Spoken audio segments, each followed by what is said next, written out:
पहिला मणी काढला, दाताने चावला, फोडून असा बघितला, पाहतात तर काय भगवंत.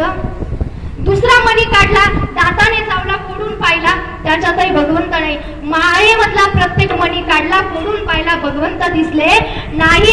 सीतामाई म्हटले एवढा सुंदर नवरत्नाचा हार त्या ठिकाणी हनुमंतरायाला दिला, पण त्यांनी माझ्या भेटवस्तूचा अपमान केला. ते ऐकलं हनुमंतरायाने, विनम्रपणे माई जवळ आले, सीतामाई जवळ म्हटले, माता मी तुमच्या भेटवस्तूचा अपमान केला नाही, मग का म्हणून त्या ठिकाणी हात तोडून फेकला, चावून फेकला. म्हटले ज्या वस्तूमध्ये माझा भगवंत नसेल ती वस्तू माझ्या कामाची नाही.